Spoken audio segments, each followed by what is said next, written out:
Bon retour, les accros à Shadow. La dernière fois, Shadow a écrasé le piège de Théodore, a décroché le tout premier kill mondial d'un boss de rang diamant, et a personnellement renvoyé ce traître au PIM sous forme de cadavre. Mais pendant que Shadow transformait ce cauchemar en enterrement, Gao Xiaowa avait déjà hérité des pouvoirs de Théodore et lancé un plan bien plus sombre. Et cette fois, la guerre contre Shadow ne commencera pas par un raid de boss. Elle commencera par une prophétie, de la manipulation, et une mère avec son fils sur le point d'être entraîné tout droit dans l'abîme. Continuons. Le chef aux yeux rouges, Gao Xiaowa, leva une carte bleue lumineuse, et de la lumière se répandit autour d'elle. Il activa sa compétence de divination signe du dieu des étoiles afin de chercher un moyen de combattre Shadow. Ce qui apparut n'était pas un champ de bataille. C'était la vision d'une mère tendant la main vers son enfant en train de tomber dans un abîme rempli d'étoiles. Et le message disait, « Mais si tu n'embrasses pas les ténèbres, comment peux-tu combattre Shadow ?» Cette image fit s'arrêter Gao Xiaowa pour réfléchir. Si ce lien avait de l'importance, alors peut-être qu'il pouvait être utilisé comme une arme. Au même moment, deux de ses subordonnés examinèrent les informations que Théodore avait laissées derrière lui. Ils conclurent que les indices menaient à une guilde d'Exa appelée Industrie Lourde Fake. Sa dirigeante était Wang Yuifan et son fils était Wang Ziqing. Le chef aux yeux rouges traita cette information sans la moindre hésitation. Il expliqua qu'un des informateurs de Théodore se trouvait déjà à l'intérieur de cette guilde, et que cette personne portait une carte. Une carte holographique apparut devant eux pendant qu'il exposait le plan. Il avait l'intention d'utiliser la compétence Royaume de l'étoile sombre pour échanger instantanément sa place avec celle de l'informateur. Un seul échange propre, et il s'infiltrerait à Dexa sans que personne ne le remarque.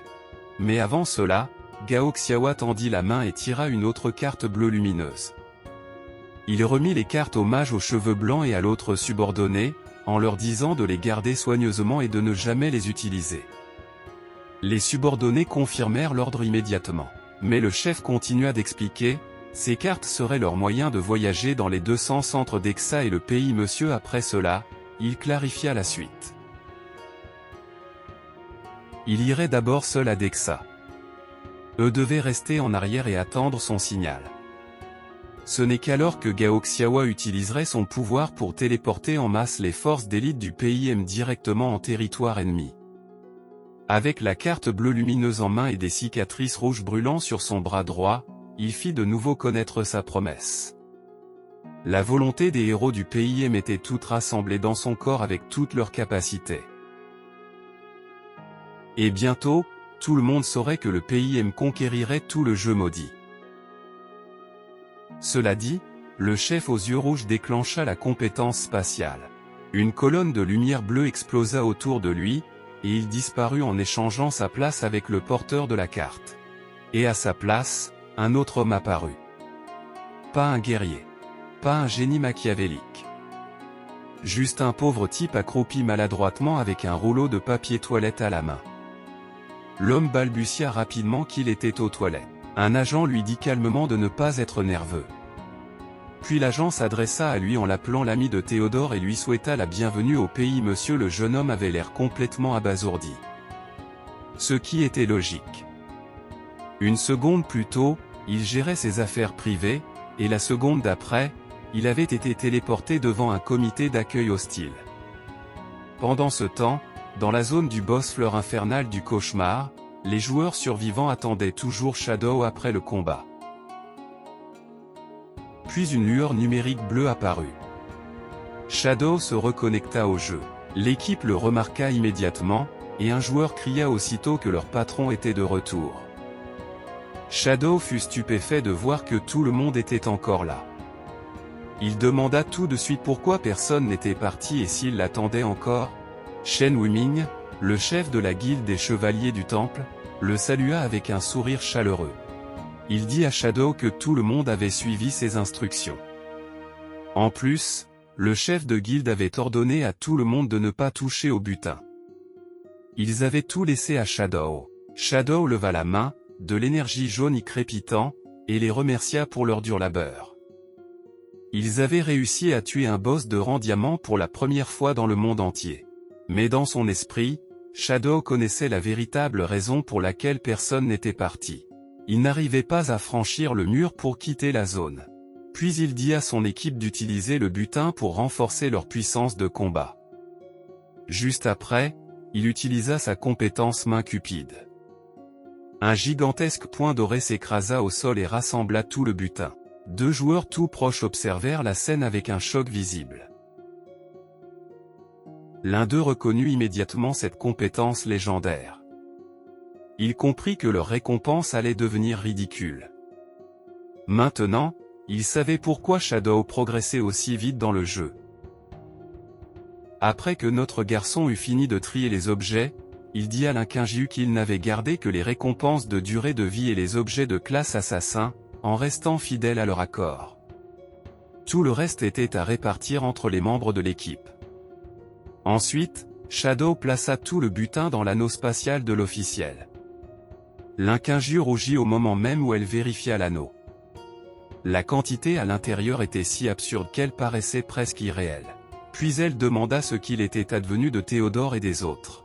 Shadow jeta un regard vers elle, l'entrée de la grotte scellée toujours derrière lui, son œil brillant d'une froide lumière jaune. Puis il répondit sans la moindre douceur. Ils étaient tous morts. L'Inquinjiu eut un sursaut, et avant même que le choc n'ait le temps de retomber, Shadow avait déjà bougé. Il s'élança dans les airs et se transforma en une traînée sombre. Il vola vers la caverne éclairée de rouge, où 2 joueurs luttaient encore pour briser l'énorme mur de pierre que le groupe de Théodore avait dressé. Les deux étaient déjà frustrés. Ils se plaignaient qu'après tous ces efforts, ils avaient à peine retiré 10% du mur.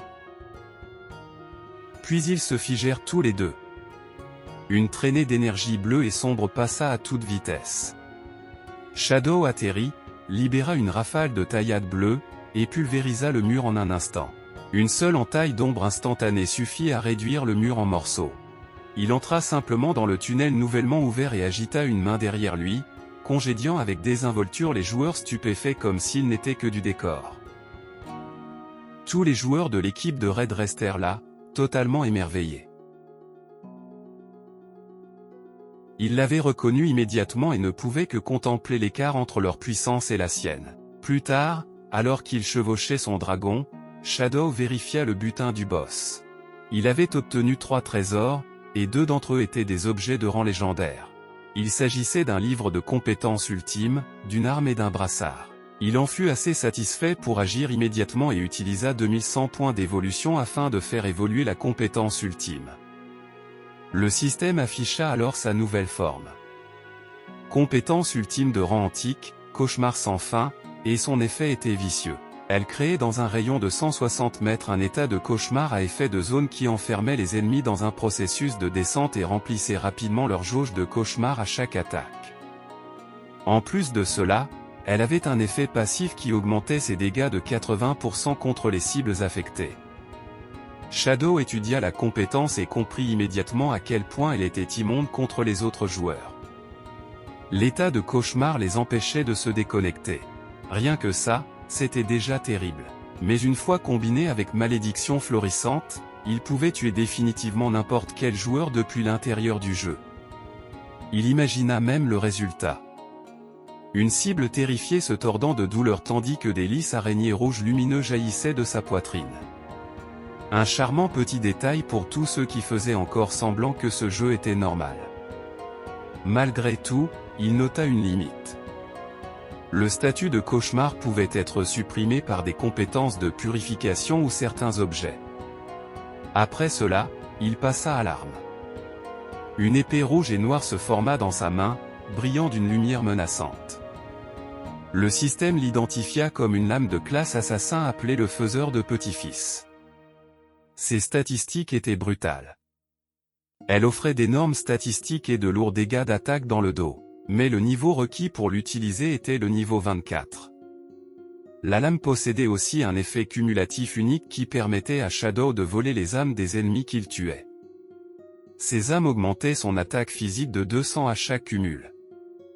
Jusqu'à 20 cumuls. Non seulement cela, mais elle infligeait aussi près de 5 fois plus de dégâts aux boucliers et barrières ennemis. Shadow tint la lame rouge lumineuse et esquissa un sourire. Il l'appela parce qu'elle était clairement une véritable épée de massacre. Et il n'avait pas tort. Avec tous les cumuls, il pouvait augmenter son attaque physique de 4000 points. En plus du bonus d'attaque dans le dos et de l'effet de brise-bouclier, le potentiel de dégâts de cette arme était complètement dément. Puis il remarqua un autre effet spécial. À chaque attaque, la lame appliquait 33 points d'effet de dépouillement. Et une fois que la jauge de l'ennemi était remplie, elle pouvait annuler les effets d'attribut d'un ennemi. Cela fit repenser Shadow à son combat précédent contre la fleur du cauchemar. S'il avait porté cette épée à ce moment-là, il aurait pu dépouiller le monstre de ses attributs de cauchemar et réduire massivement sa menace. Puis il découvrit le dernier détail, étrange. Celui-ci était presque irrespectueux volontairement.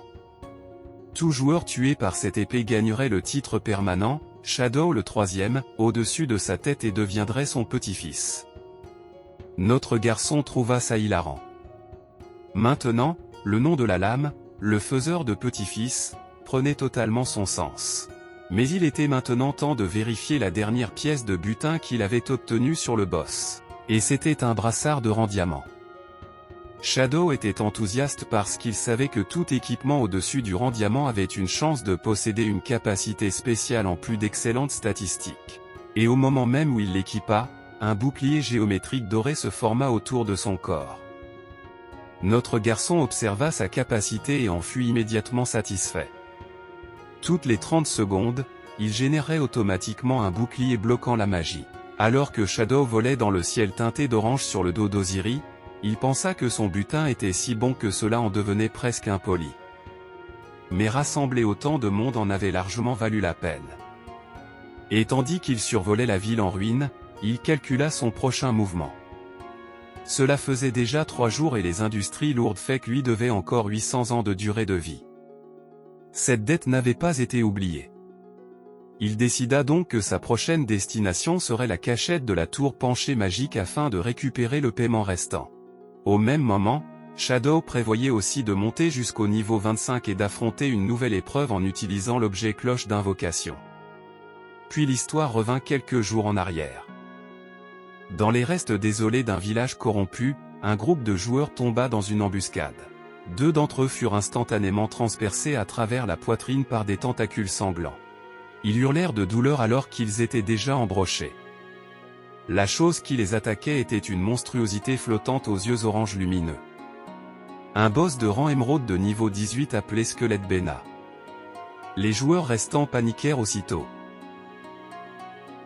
Ils crièrent à tout le monde de courir.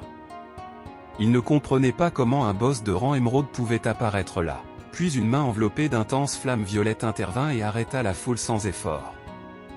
Une voix autoritaire ordonna à l'équipe de cesser de paniquer et de garder la formation. Cette personne était Wang Ziqing.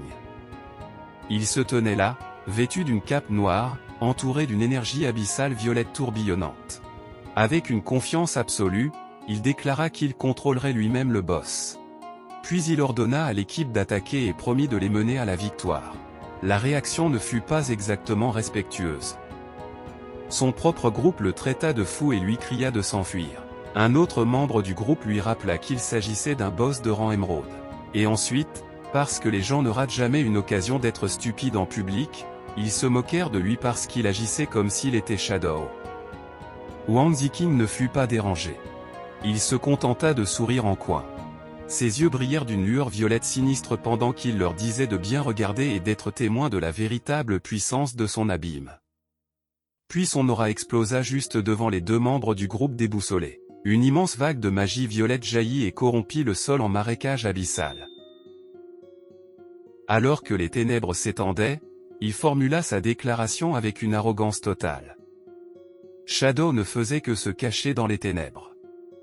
Lui, en revanche, représentait les vraies ténèbres écrasantes de l'abîme. La modestie n'était clairement pas son point fort. Les bras levés, Wang Ziqing continua de libérer depuis le sol une violente éruption de puissance violette crépitante. Le marécage abyssal engloutit le monstre aux multiples yeux et immobilisa ses mouvements. Le boss était piégé. Son corps fut entraîné dans la magie sombre et ses mouvements furent ralentis de 99%. En voyant cela, Wang Ziqing cria avec urgence à l'équipe d'arrêter d'hésiter et de commencer enfin à infliger des dégâts. Sa mère, Wang Yuifan, intervint et prit immédiatement le commandement. Elle leva son bâton et ordonna à tout le monde de concentrer le feu sur le boss immobilisé. Cette fois, le groupe obéit. Une pluie de sorts et de projectiles s'abattit sur la créature piégée. Une magie multicolore tomba d'un seul coup.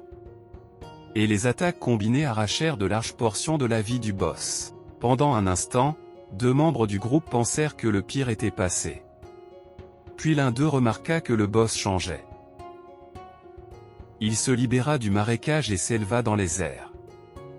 Une énergie bleue se rassembla autour de son corps tandis qu'il entrait dans une deuxième phase et préparait une attaque puissante. La panique se répandit aussitôt dans l'équipe. Un joueur encapuchonné cria à tout le monde de lever des barrières défensives contre l'attaque de zone imminente. Un autre joueur en armure fit exactement l'inverse et s'enfuit en hurlant que les barrières ne les sauveraient pas. Juste avant que le boss puisse libérer l'attaque, un petit trou sombre se forma au bout du doigt de Ziqing tandis qu'il activait la compétence « Écho de l'abîme ». Alors, des chaînes violettes jaillirent et verrouillèrent le monstre une fois de plus sur place. Sa compétence ultime fut interrompue sur le champ. Wang Yuifan et le joueur encapuchonné fixèrent la scène avec une totale incompréhension. Le mouvement le plus puissant du boss venait d'être neutralisé avec une telle facilité que cela semblait à peine réel. Puis la voix de Ziqing retentit.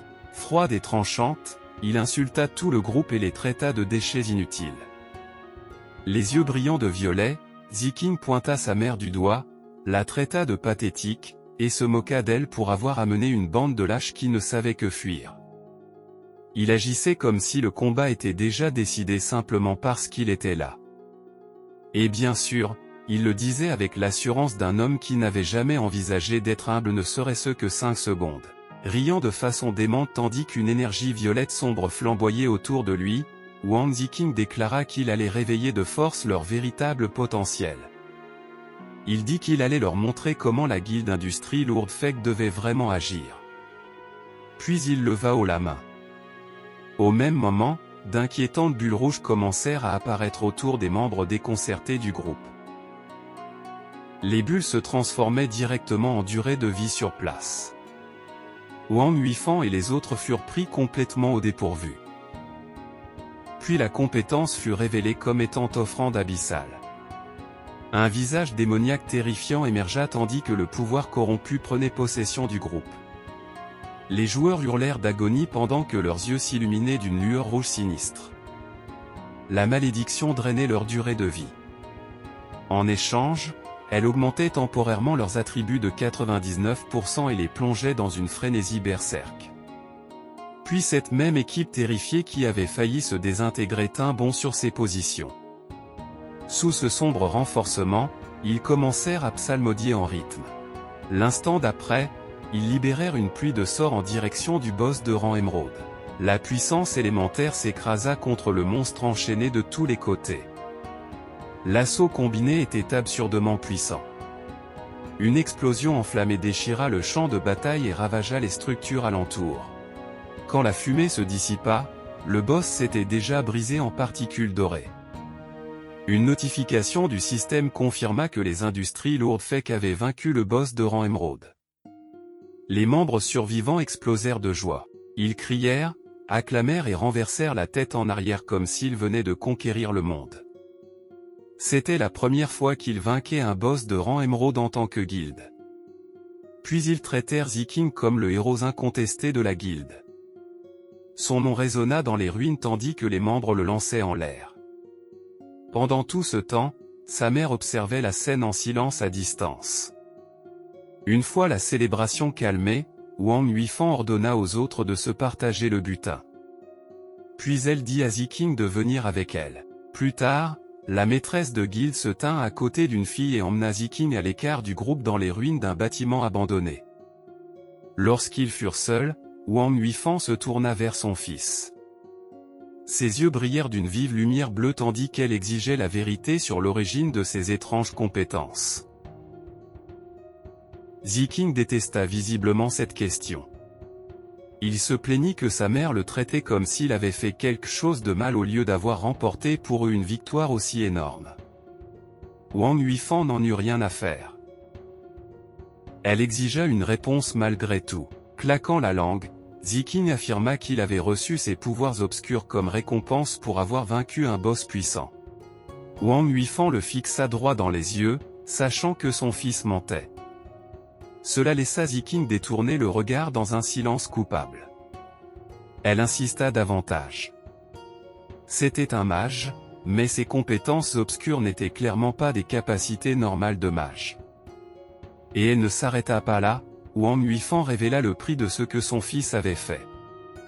Oui, ils avaient vaincu le boss, mais son sort avait instantanément consumé 300 ans de la durée de vie totale de la guilde.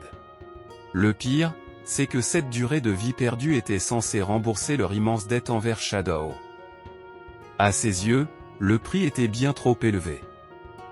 Alors la chef de guilde exigea toute la vérité. C'est à ce moment-là que Ziqing craqua enfin. Il se couvrit le visage et lui hurla d'arrêter. Et toute sa colère se déversa. Il cria qu'il venait de remporter une victoire majeure, et pourtant sa mère l'interrogeait comme un criminel.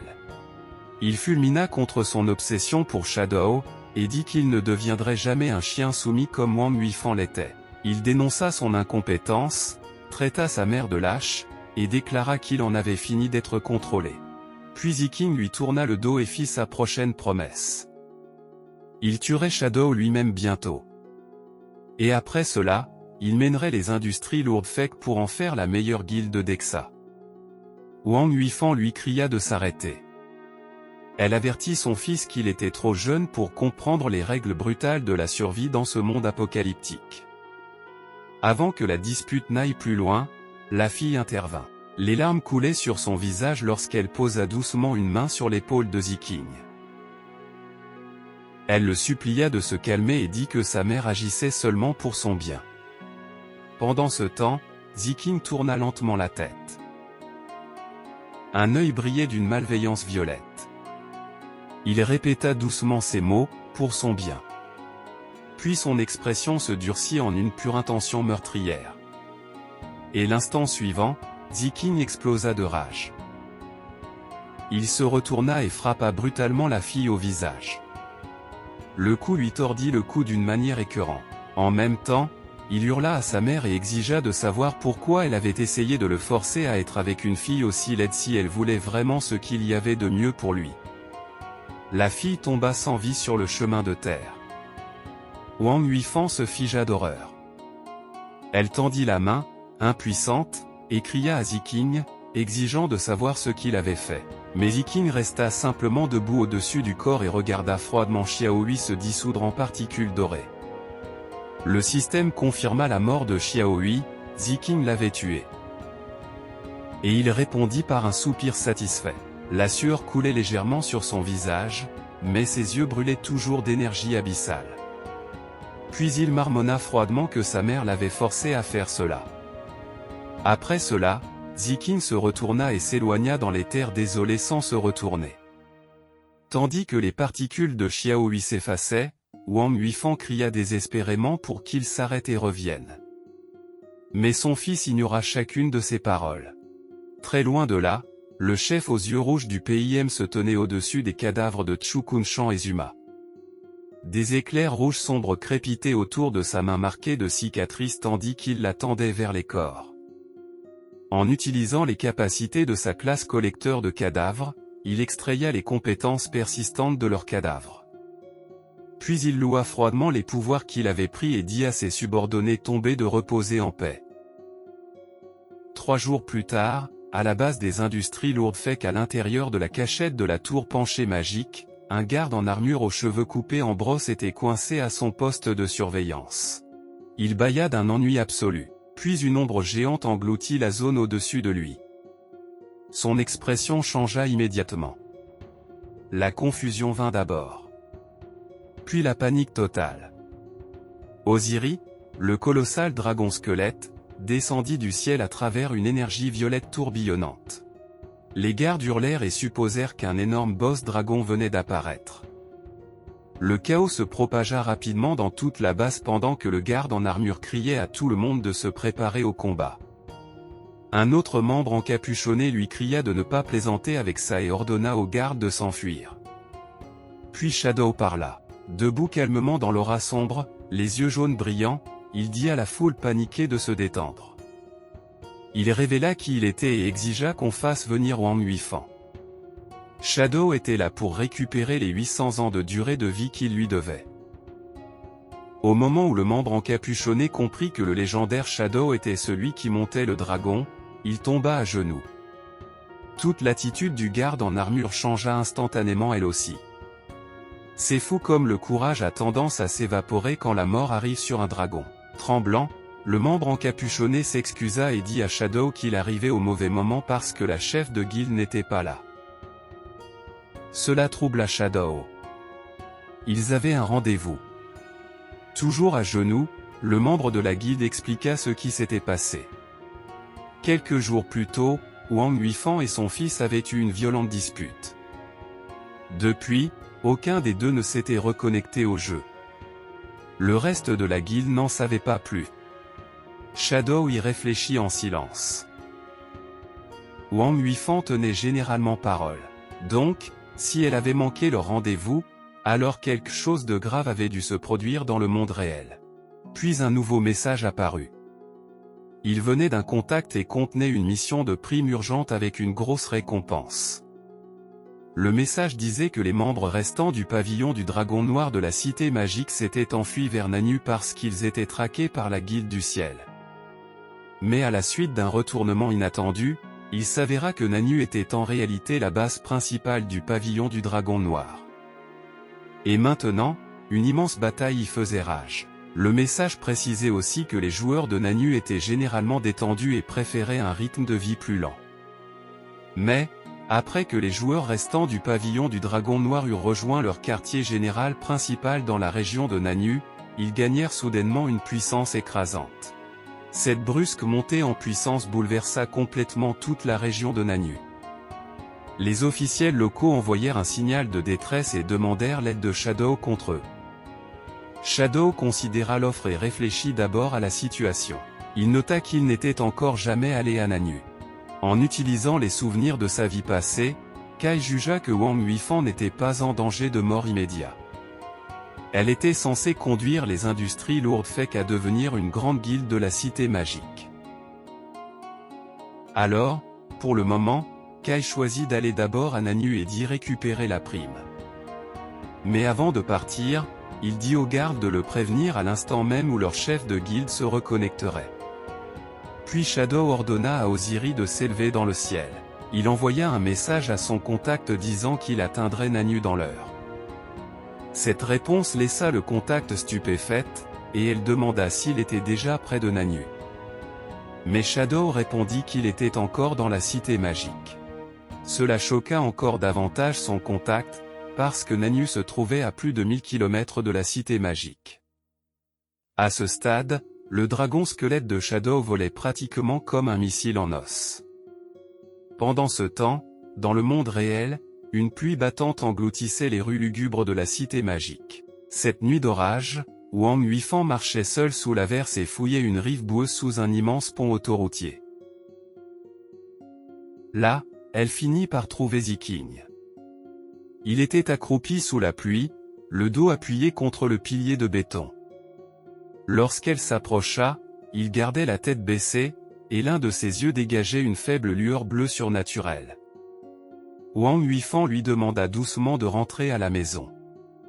Puis elle révéla ce qu'elle avait appris. Elle avait enquêté sur ses pouvoirs obscurs et découvert qu'il venait d'un objet appelé le vase abyssal. Elle le prévint que la force qu'il accordait avait un prix. Elle userait peu à peu sa santé mentale jusqu'à ce qu'il ne devienne rien de plus qu'une marionnette de l'abîme. Puis son ton changea. Des gouttes de pluie sur le visage, Wang Huifan admit qu'elle avait ignoré les sentiments de son fils. Elle réalisa que sa négligence avait poussé Ziking vers des raccourcis dangereux juste pour faire ses preuves. Alors, pour une fois, elle le dit clairement. Elle avait eu tort. Debout au-dessus de lui sous la pluie, elle lui dit qu'elle comprenait pourquoi il voulait rendre la guilde plus forte. Mais elle lui rappela aussi que le succès ne pouvait pas être forcé du jour au lendemain. Dans ce monde, tout avait un prix. C'était la loi de leur monde. Puis Wang Yuifang tendit la main. Elle promit qu'à partir de ce moment-là, elle respecterait ses choix. Elle jura qu'elle cesserait de le traiter comme un enfant. Elle promit également qu'elle ne le forcerait jamais à entrer dans une relation qu'il ne voulait pas. Tout ce que demandait la chef de guilde, c'était que son fils revienne afin qu'ils puissent bâtir la guilde ensemble, en égaux. Cela finit par l'atteindre.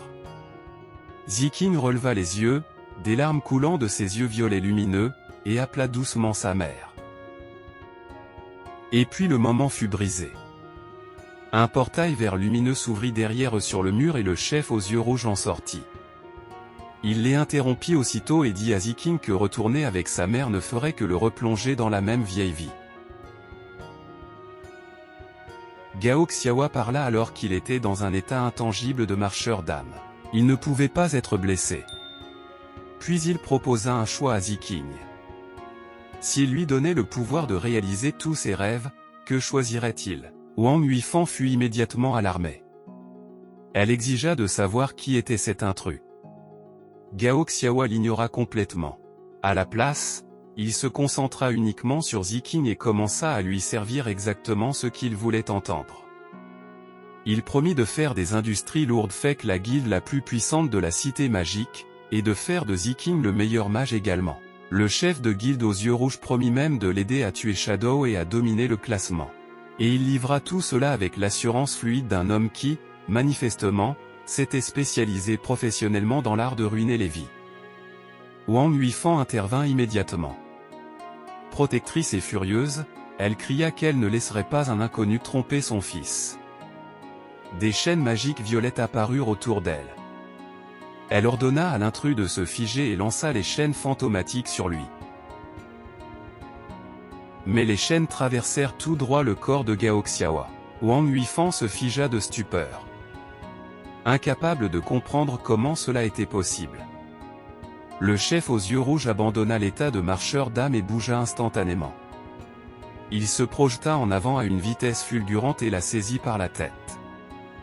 Puis il utilisa une compétence de guerrier de rang épique appelée lancer héroïque, probablement volée à un cadavre, et exécuta un mouvement brutal. Il fracassa Wang Yuifang contre le sol avec une telle violence que le béton se fissura. Debout au-dessus du corps blessé de la mère, Gao Xiaowa se moqua d'elle ouvertement. Il ricana devant la force d'une soi-disant grande guilde d'Exa. Puis il dit à Wang Yuifang qu'avec une puissance aussi pitoyable, elle n'atteindrait jamais ses ambitions. Après cela, le chef de guilde aux yeux rouges se retourna vers Ziking. Il admit que Wang Yuifang avait eu raison sur un point. L'objet abyssal corrompait bel et bien lentement ses utilisateurs.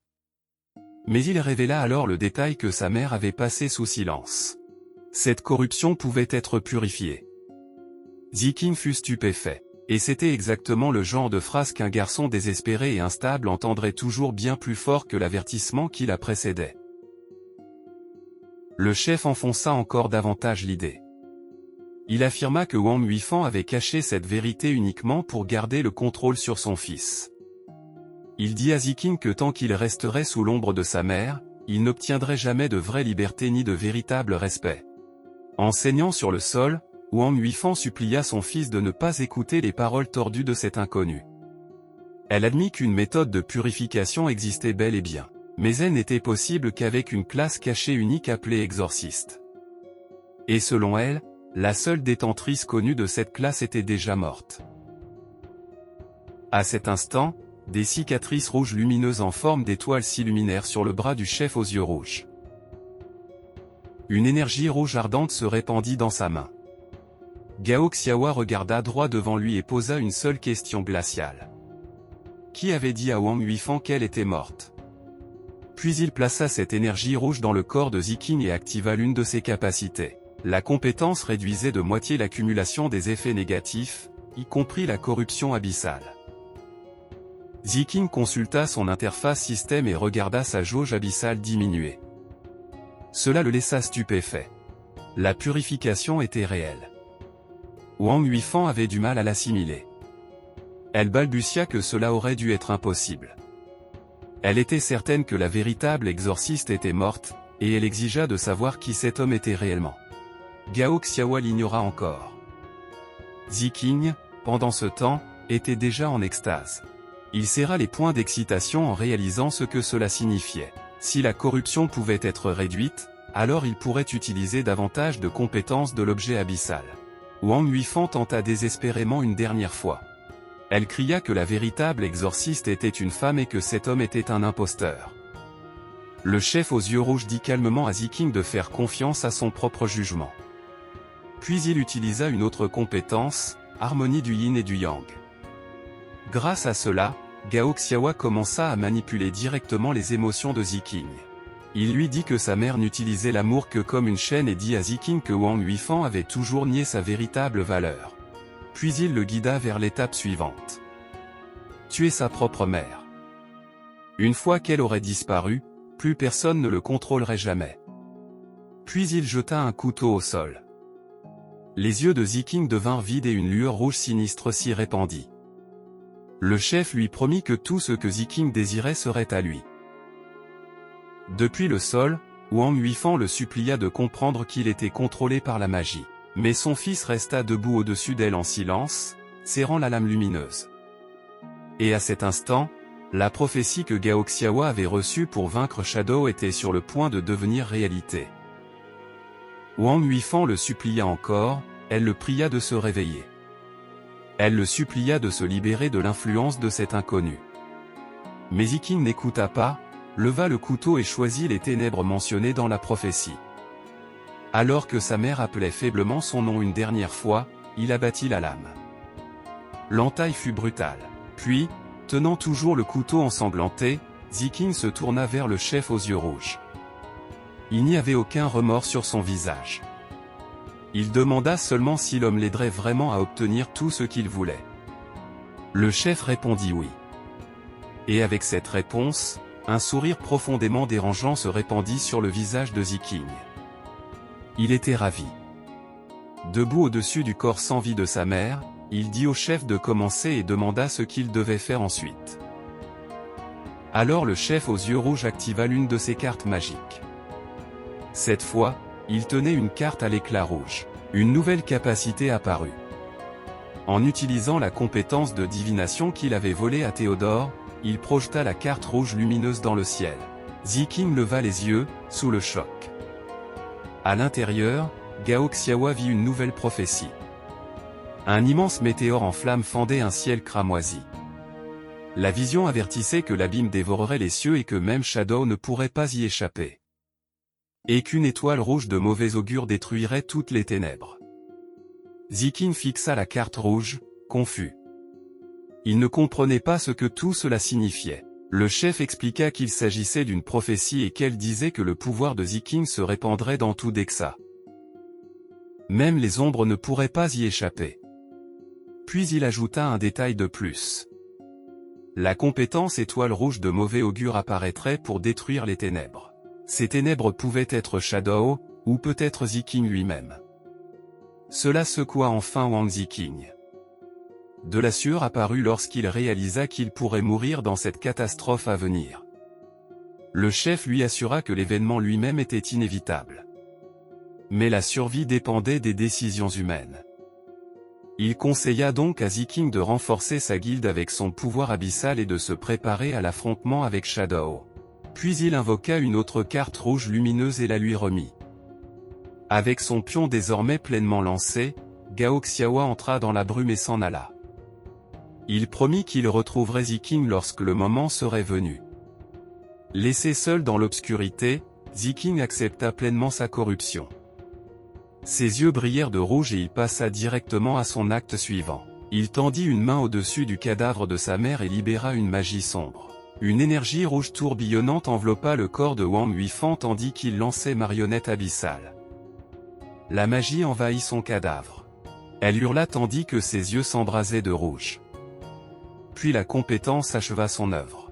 Elle ressuscita Wang Huifan en tant que marionnette morte-vivante liée à la volonté de Ziqing, tout en conservant toutes les capacités qu'elle possédait de son vivant. Debout derrière sa mère réanimée, Ziqing l'observa. Puis Wang Huifan demanda les ordres de son maître. Consumé par la folie, Ziqing déclara que, désormais, ils construiraient la guilde ensemble. Ailleurs, dans la région sud de Nanyu, une immense tour dominait la ville en ruine. Les joueurs locaux vivaient exactement comme leur réputation le suggérait. Ils accordaient bien plus de valeur au confort, au loisir et à la paix qu'à la lutte permanente. Avec des dim sum chauds et du thé disposés devant eux, un joueur annonça joyeusement qu'il était temps d'arrêter de travailler et de faire une pause. À proximité, un groupe était assis au bord de la rivière et pêchait. Ils se rappelaient mutuellement de profiter d'abord du thé. Tout était très calme. Puis un boss taureau bicéphale de niveau 18 apparut derrière eux dans un rugissement tonitruant. Un pêcheur agacé lui cria aussitôt de se taire. Pas parce qu'il avait peur.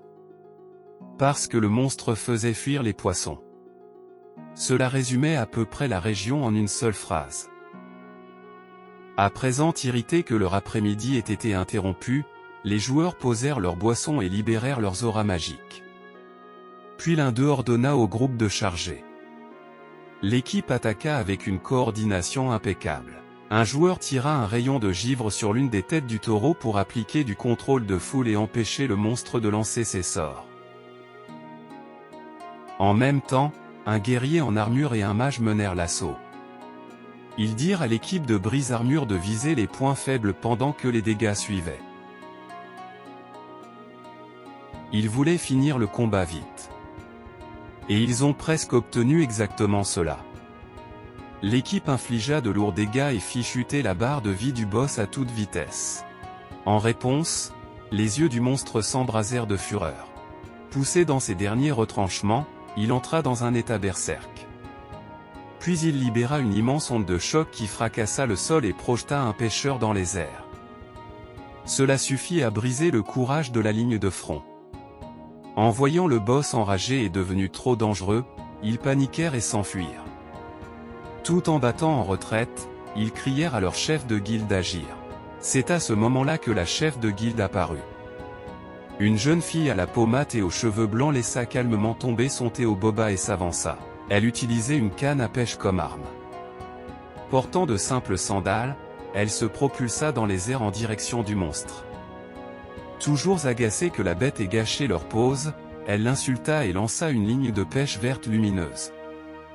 La ligne magique partit en flèche et s'enroula en spirale autour du taureau géant. En quelques secondes, elle enveloppa complètement le monstre et l'immobilisa. La chef de guilde afficha un sourire en coin.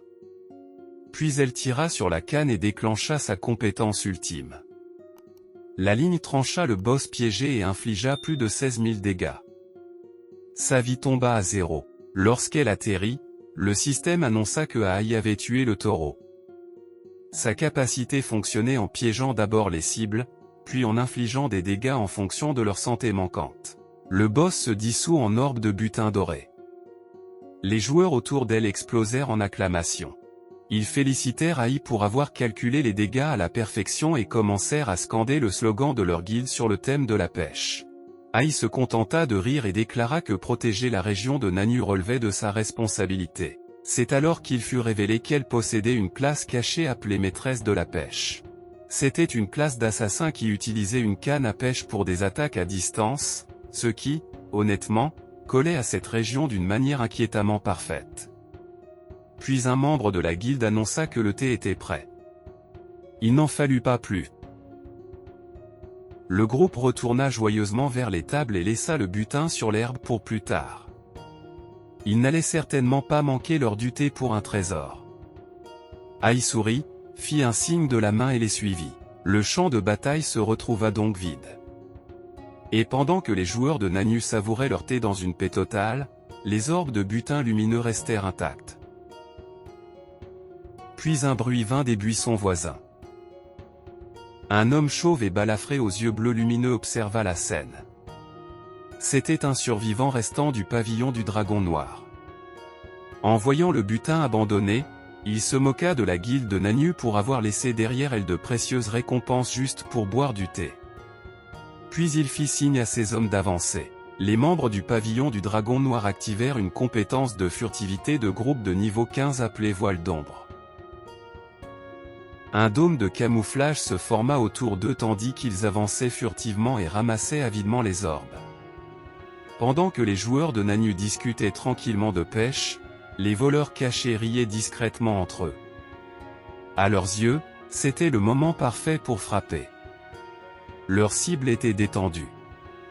Leur garde était baissée. Ils abandonnèrent donc la furtivité. Le chef du groupe du Dragon Noir, Ketir, activa un bonus appelé Domaine du sang bouillant. Enveloppé d'une aura enflammée, il augmenta les attributs de ses alliés et leur ordonna de massacrer les pêcheurs. Les membres du pavillon du Dragon Noir surgirent des hautes herbes, armes levées. Avec toutes leurs statistiques augmentées de 80% pendant 30 secondes, ils tendirent instantanément une embuscade aux joueurs détendus de Nanyue. Ai et ses compagnons de guilde furent pris complètement au dépourvu. Un homme chauve leva sa hache et se prépara à abattre Ai après qu'un autre homme eut massacré le joueur terrifié à côté d'elle. Le chaos explosa dans toute la zone.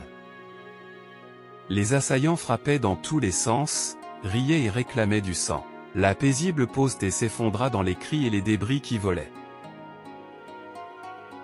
Debout parmi le butin volé, Ketir serra les poings et déclara que c'était ainsi qu'il fallait chasser les porcs de Dexa. Cette petite célébration ne dura pas longtemps. L'un de ses subordonnés l'avertit soudain que quelque chose approchait du ciel à une vitesse extrême. Ketir leva les yeux. Puis il paniqua. Il reconnut la menace immédiatement. C'était Shadow. Cela confirmait que les rapports des survivants de la cité magique étaient vrais. Il ordonna donc rapidement à ses hommes de relancer Voile d'ombre et de battre en retraite immédiatement. Très haut dans le ciel, Osiris tomba comme un cauchemar fait d'os. L'énorme dragon squelette s'écrasa dans la ville en ruine avec une force terrible.